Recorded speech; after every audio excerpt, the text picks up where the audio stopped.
Hi guys, welcome to a new video. My name is Togar, and in this video I want to go over the top 18 retarded e-commerce advice that I'm hearing nowadays. Now, for the people that don't know, I've been in e-commerce since 2018, managing multiple brands, also have a marketing agency, doing $1 million a year, only specialized in e-commerce and Shopify and lead generation and so on. Now, as an agency owner and I would say as an e-commerce owner myself, I am hearing the most stupidest, retarded things on my feeds, on Instagram, on YouTube, and with my own clients coming to me with these things that they have heard. So I want to break them down to you so to make sure that you don't make the same mistakes and you don't fall for these retarded e-commerce advice, because they will keep you broke for sure.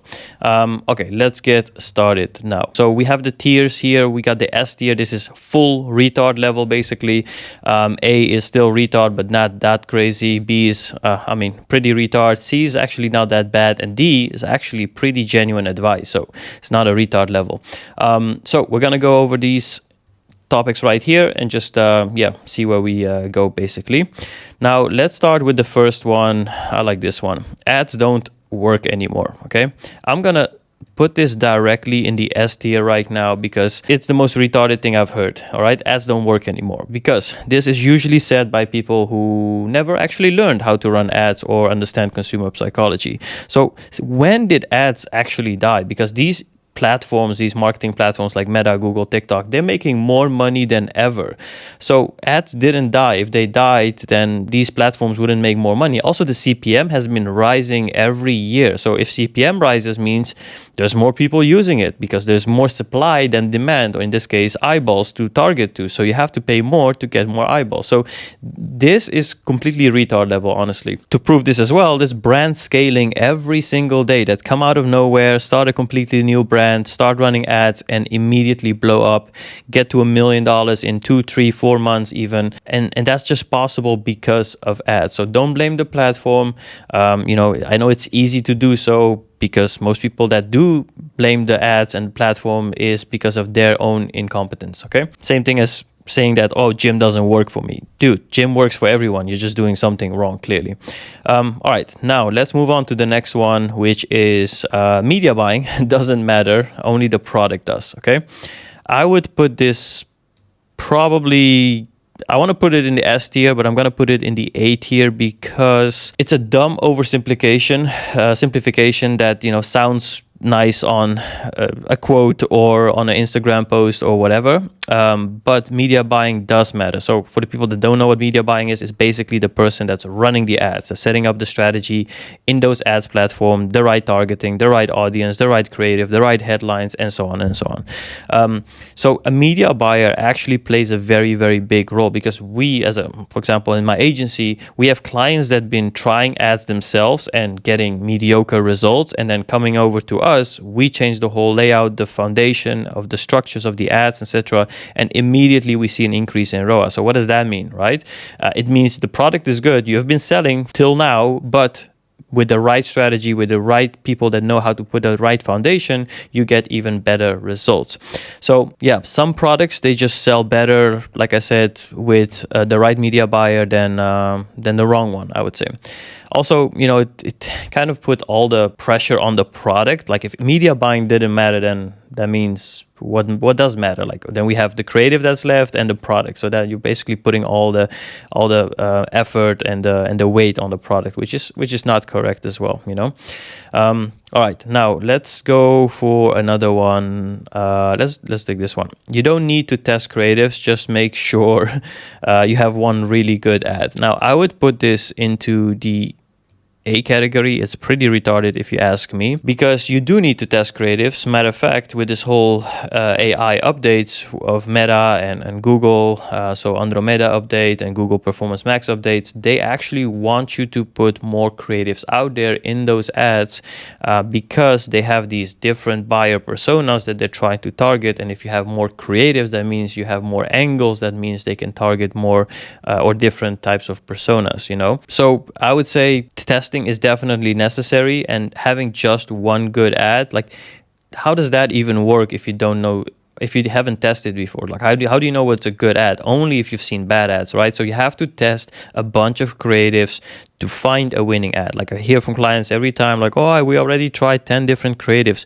What is 10 creatives? Like you need 200 creatives to actually get a spectrum of what's good and what's bad. You don't get that from 10 creatives, you know? Also, if you have one winning ad, you know, that quickly gets into ad fatigue. It goes into the slow learning phase. It has slow growth as well, while if you have multiple winning ads, it goes much faster, you know. So with this mindset, you just cap out very early in your e-commerce journey. So that's not the right mindset. You do have to test a lot of creatives, otherwise, yeah, you just lose the game, I would say. Which brings me to the next one is, you know, if the product is good, it will sell itself. Well, I'm not that agreeing with this one. So I'm going to put this in the B tier and I'll tell you why. So this is, I would say, not completely retarded, but it is a little bit retarded. So why is the product not everything, right? It's a big deal. Don't get me wrong. Like product, creative, those things are very big, but the product isn't everything. You know, it doesn't mean if just because you have a good product, it will sell itself, because good is kind of meaningless without the positioning that you create for yourself. You know, the market doesn't really care about how good a product is if you don't know how to tell it.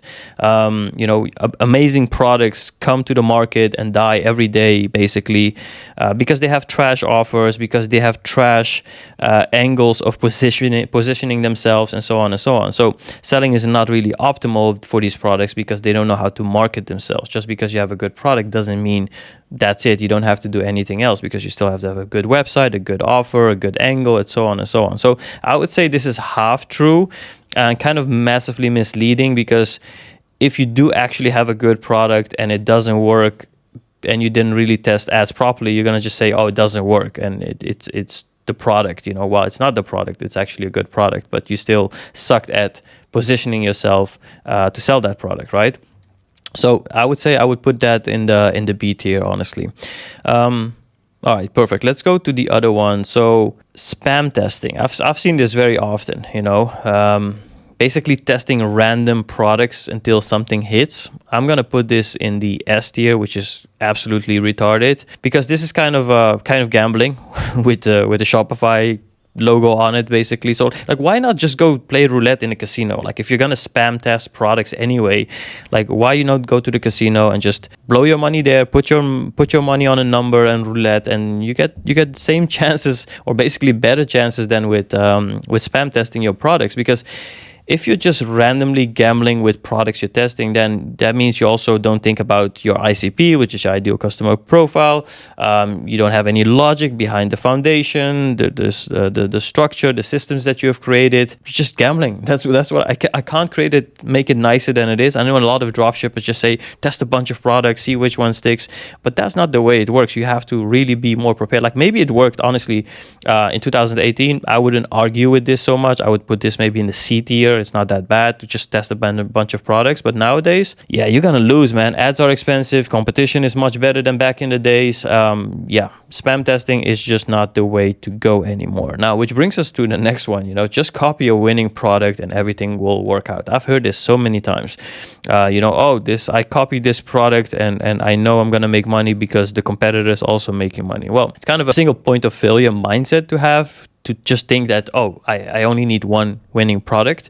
Because think about it, like, if that product gets fatigued or you get a ban, you're dead. Like, you're literally dead. Like, if you have all your eggs in one product and that product gets a fatigue, then that's over as well. And also, it encourages kind of laziness, because you're looking for a winning product, and just because you copy that specific product into your store doesn't mean you're going to get the same results from the store that you copied it from, because usually there's much more behind that winning product. Like, it's a good offer, a good website, good angling, good content and creatives, and so on and so on. So yeah, it's not the way it works. I know it sounds kind of motivating and easy to say, especially if you're an e-commerce coach saying like, oh, you just need a winning product and you're gonna make a lot of money.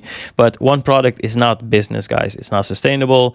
It's just not gonna work over time the way you want it to. All right, let's see what else we have. So don't kill products too fast. I'm gonna put this in B. All right, it's not completely retarded, and it's not very good advice either. I would say somewhere in the middle. It has some good points and bad points. Don't kill products too fast. Yes, sometimes I've seen this happen many times, that clients test the product for a very short time with very low budget and conclude that it doesn't work. Not just product, but creatives in general as well. So you really have to emotionally detach yourself from the testing period. Like you really need to let data decide your next steps and not your feelings, not your emotional attachment to the product or the creative or so on. You really need to set up a bunch of rules, and you need to kind of stick to those rules. So if I reach certain amount of spend and those metrics are below these standards, I'm gonna kill it. That's a perfect rule for testing as you go. But if you don't have these rules, you're like, I'm gonna let it go one more day or 2 more days, or you're in a bad mood, you say, this product's not gonna work anyway, and just gotta kill it without giving it enough chance to do something with it at all. All right, so I would say be careful with this one. Don't kill too fast, but also don't kill too slow. The only way to do that is by having your rules and setting them up correctly. What about this one? Everything is free on the internet. Oh, I love this one. I hear it all the time. Like, why would I buy a course? Why would I take a mentorship? Everything is free anyway. Or you don't need paid education. These are usually said by broke people. I'm going to put this in the A tier. Like, sure, there's a lot of good value content out there on YouTube. Like, especially nowadays, it only gets better and better because competition is rising, quality goes up.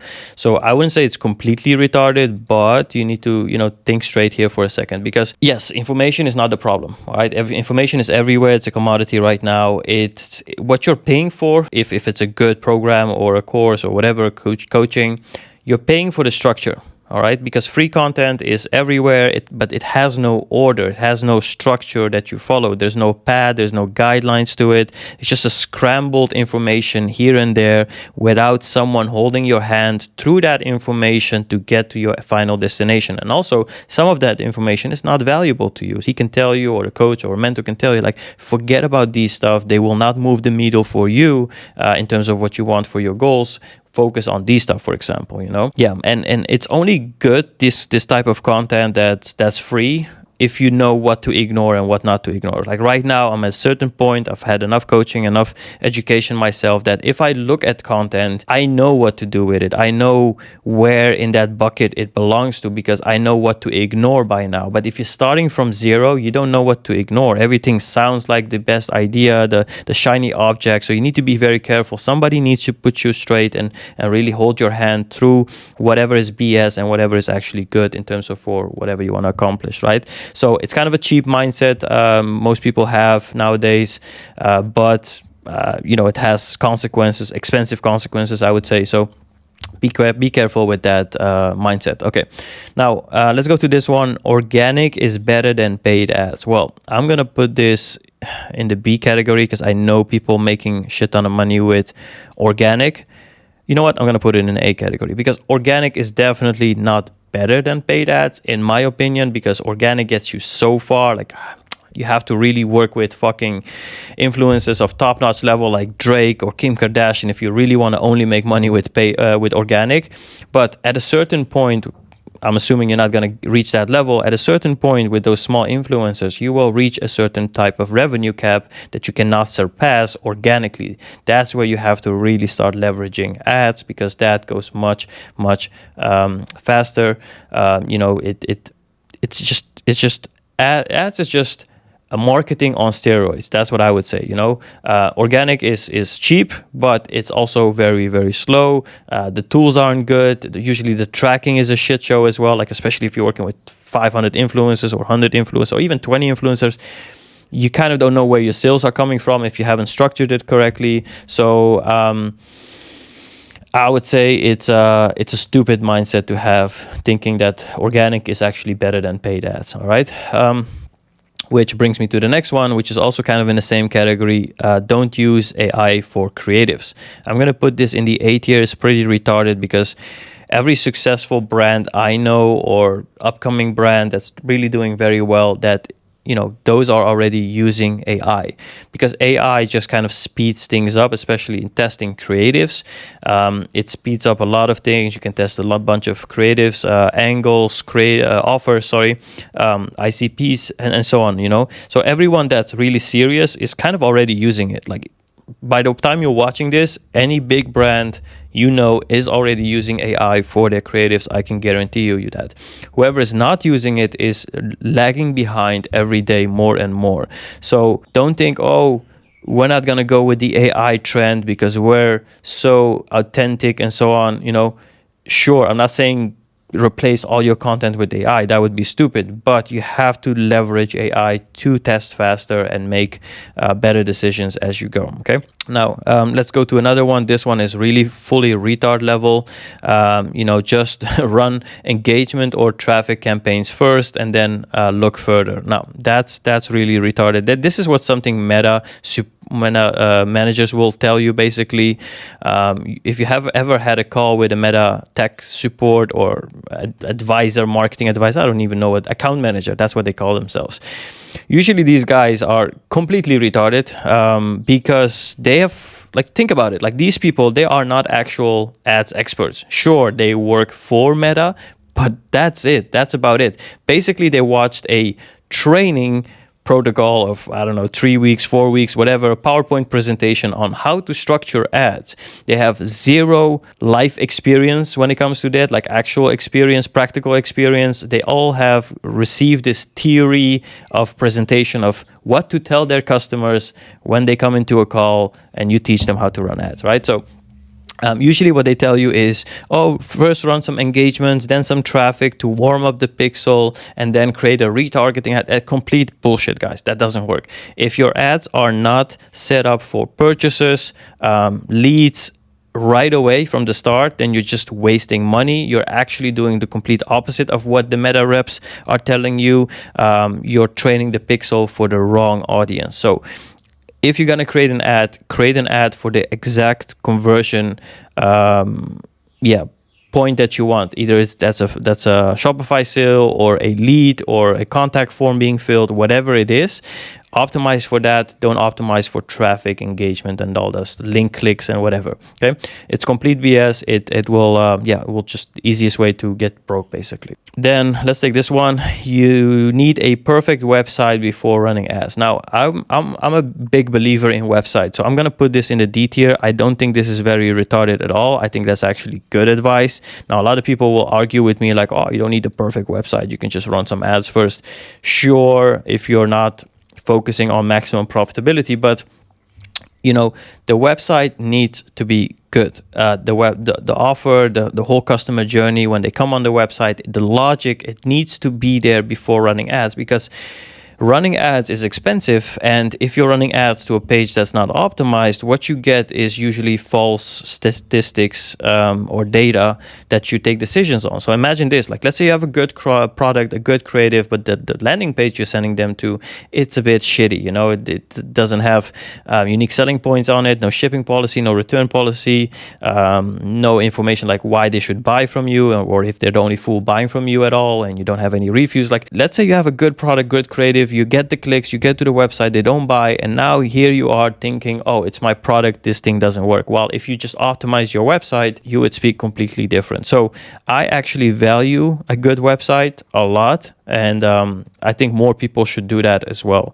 Do not run ads before having your website on point, because ads are expensive. You would just waste your money. All right, branding only matters when you're big. Also, in the A category, there's a lot of retarded advice out there nowadays, guys. Here's why I think it's retarded, right? Branding itself starts the second someone sees you. It's the moment they see your ad. It's the moment they read your copy. It's the moment they click on your product page. It's the first initial 3-second perception that they have when they see your products page. So, ads are branding, whether you like it or not. So the ads have to really look good. If the branding is all right, let me tell you this way, everything else just becomes easier, because think of it this way. If the branding is good, usually you have a better click-through rate, all right? A very lower CPM, a much higher conversion rate as well. So in ignoring branding kind of makes ads just more expensive for yourself. So waiting to have your branding on point until you get to $1 million or whatever milestone you have for yourself or people tell you to do, it's complete BS. Like somehow, even if it's small, it has to be branded from day one. Okay. I know you don't have 2,000 reviews, but you can at least gather 20 reviews. Okay. Branding is very important. I would not neglect that. And don't believe people to wait on having your branding correctly set up until you're really big or until you're making big bucks. All right. Okay. Let's go with this one. Meta is saturated. So go for TikTok because that's the only platform that works. I've heard this many times, guys, and I would put this in the same category. You know what? I'm going to put this in the S tier. This is really retarded, actually. Every time I hear it, I have to kind of go into the same riddle telling them how that's not true. It's just basically blaming a platform because your creatives didn't resonate with the viewers, if you know what I'm saying. So Meta is honestly my favorite platform, and the reason why it's the most mature one. It's a huge platform. Facebook, Instagram, Messenger, Threads, WhatsApp, partner networks. Like, we're talking about huge amounts of placements, marketplaces I didn't even mention. So these placements, they are so big, and you can have a variety of type of content which you cannot have with TikTok. Like with Meta, you can have Instagram posts, you know, like pictures, GIFs. With TikTok, what do you have? You have the TikTok feed. That's it. Like everything else, you can advertise on TikTok. It doesn't matter because it's not important. Like the TikTok feed is all you can get. With Meta, you have like all these extra options to, you know, to put your content out there. So definitely not agree with that one. You know, sure, trends go to a platform for a while, but don't forget who's the most mature one, who's growing each year in ad spend for a good reason. So usually, if you suck at Meta, you're also going to suck at TikTok. If you have sucked at Meta, don't think, oh, TikTok is the holy grail. It's going to solve all my problems. That's not the case. Same thing with Pinterest ads. I hear it all the time. Like, oh, Meta and TikTok are now saturated. Pinterest is the new. No, it's not. It is not. Meta is still the king. TikTok is still the queen. Like, we're still going. There is not one platform. Like, sure, with certain products, some platforms resonate more with your target audience, sure, but doesn't mean it doesn't work. Okay, I've seen Meta work for Gen Z products up all the way till elderly people in elderly homes. You know, so it works for all types of audiences. What else we have? Lower your price if ads don't convert. I love this one. I'm going to put this also in a pretty retarded area, which is the A tier. The reason why is because I don't think usually price is the real issue. Sure, if you're overpriced and, you know, you get the same products from Amazon or whatever dollar store, then yeah, sure, lowering your prices would be the smart way to do if your margins allow it. Which brings us to the next point, right? If your margins allow it, like this. Like, you're in the game to make money at the end of the day, right? Like profits. So if you cut your profits so thin because you keep lowering your price and going against price wars with your competitors, the only one that's winning is the consumer. Like your competitors, you're all losing because you're going into this price war. So instead of that, try to create a better offer, a better positioning, be more creative with whatever you stand for. And yeah, usually like lower prices attracts worse customers, honestly. Like same thing with the agency. Like if I lower my prices, I get shitty customers. That's not what I want. I want to provide quality, so therefore I'm looking for people that can afford it as well. So it kind of destroys margins, also your scalability, because if you have very thin margins, you don't have much room to test creatives and so on. So I would say it's a very, very risky thing to keep lowering your prices every time you don't get a sale. Instead, look at your website, look at your offer, look at your positioning, look at your branding. All those type of things matter much more usually than just the price alone, okay? We don't have much left. Let's see, we got these two left. You should focus on one platform only. Okay, I would put this in the D or C tier. I'm going to put it in the C tier, otherwise the C tier is a bit lonely here.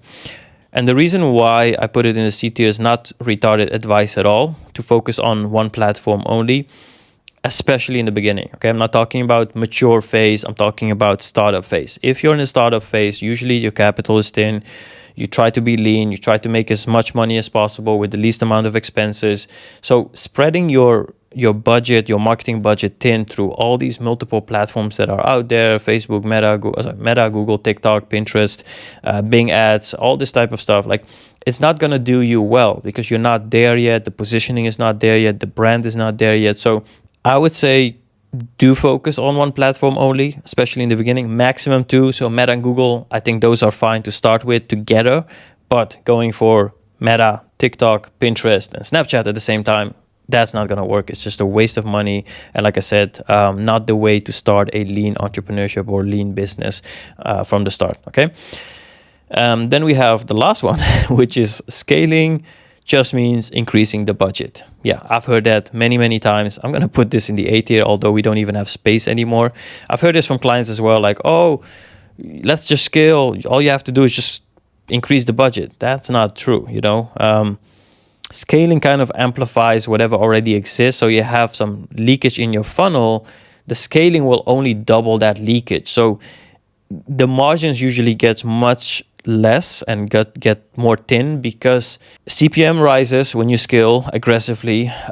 Ad fatigue happens sooner, and you deplete the bucket. The best customers Meta gives you, you deplete that bucket much quicker. Whereas Meta has to give you a new bucket of people, which is maybe not that ready to buy from you yet. So I would say budget is not really a strategy. If you want to scale, you have to really think of different creatives, different ICPs, and kind of scale from there, creating a different mode for whatever you're selling and so on. So I would say this is a very oversimplification or lazy thinking of people that don't understand media buying in general or the scaling process of an actual store. Okay. That's it, guys. That's all I got for you today. Hope you liked it. If you think I earned it, give a like or subscribe or whatever, and I'll see you in the next one. Bye.